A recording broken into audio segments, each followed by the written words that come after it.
AKAPaders, welcome to episode 556 of AKAPAD's The Film Buff Podcast. And what's up? I'm your host, Peter A. DeLuca, AKAPAD, coming to you from Philadelphia, PA. And if you're new to this podcast, this is where we just obsessively watch and discuss movies.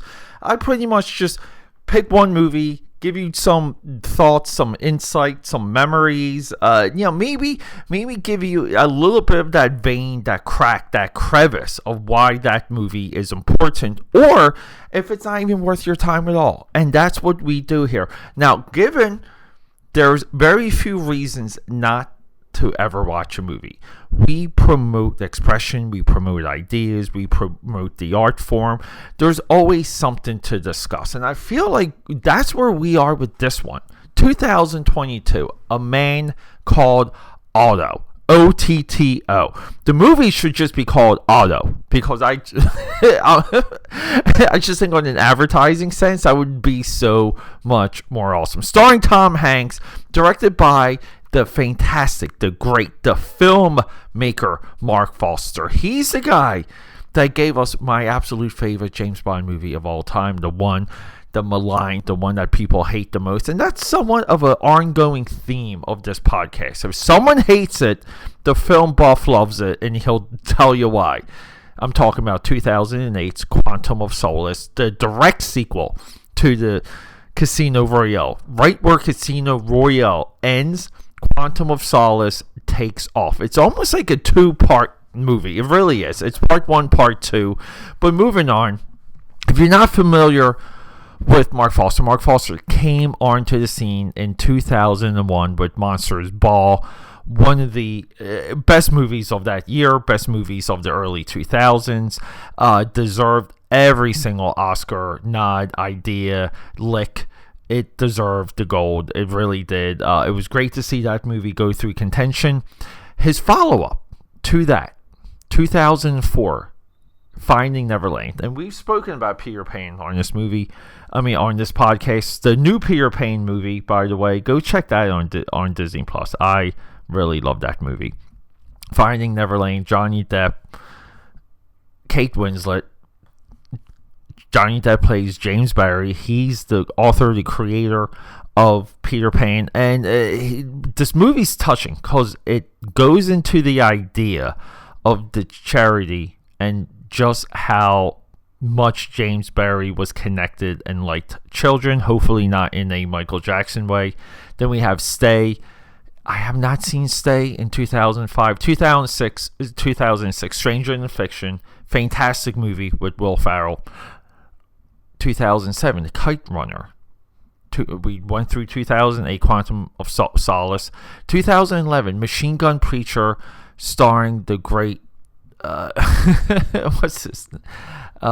Gerard Butler, the great Gerard Butler. I will watch anything Gerard Butler's in. Sorry, can I talk today? 2013, another maligned action movie that I just feel like gets zero credit. World War Z, Brad Pitt. 2016, All I See Is You. 2018, everyone seemed to like Christopher Robin. I haven't seen it, but holy crap, do these Disney remakes get the absolute best directors? And they're not really remakes. They're more or less new versions, updates. In 2022, we have A Man Called Otto. 2023, we have a movie called White Bird. Have not seen that. And then 2024 upcoming, we have Thomas and Friends, the movie. I have no idea what that is.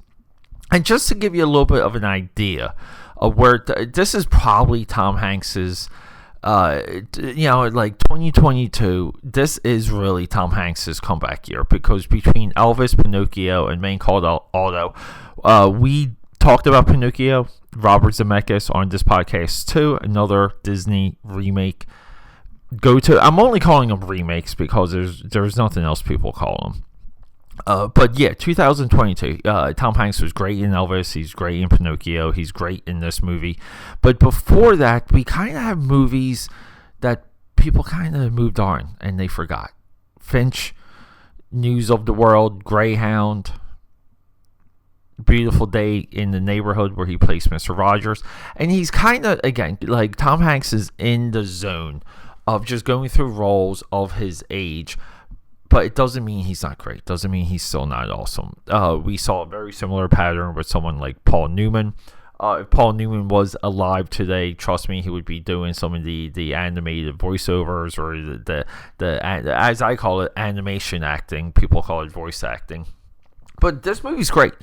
And this movie's a must watch. And this movie has a couple scenes that stick with you. Namely, spoiler alert, we don't do really spoiler alerts here. I just do that out of irony. The death of Otto. Tom Hanks dies in this movie.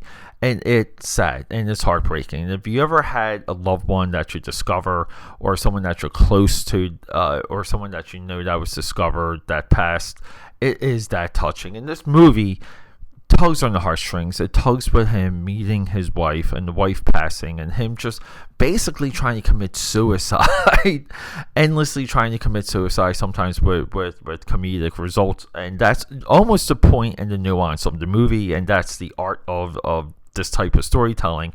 And he's suicidal until some wacky neighbors move in. And we've seen this movie before. We heard about this movie before, but not exactly like this, and not exactly at this low level.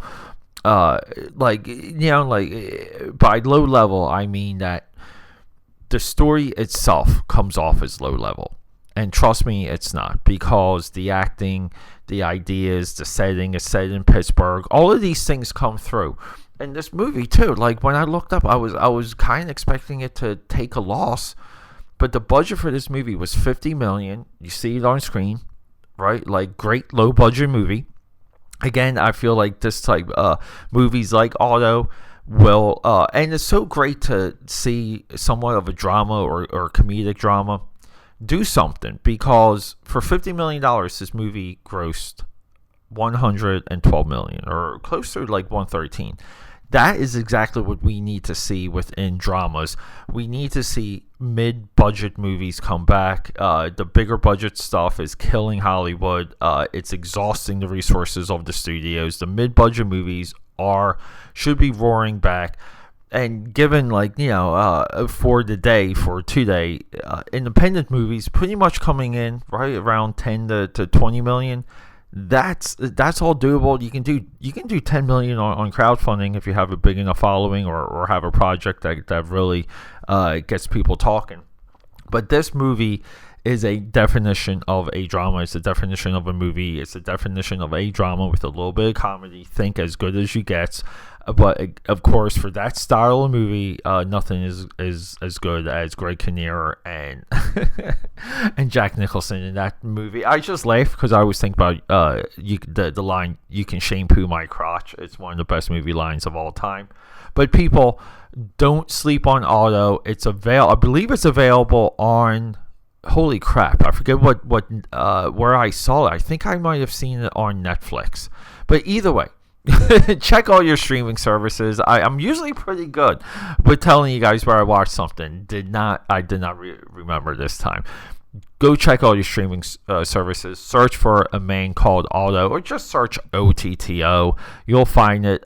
It is a Tom Hanks performance. I don't want to say it's worthy of an Oscar or of a supporting actor or anything, but you believe this guy, Tom Hanks, again, disappears into the role. That's what we want, of someone of his age and caliber. But rocking and rolling, people. Next episode, 557, we're going to go back to basketball. A movie from Netflix. There you go. I'll give you a little teaser there. High Flying Bird, 2019, directed by who I consider to be one of the modern masters, Steven Soderbergh. Had no idea this movie existed. Was so excited to watch it. I will talk to you about that very soon.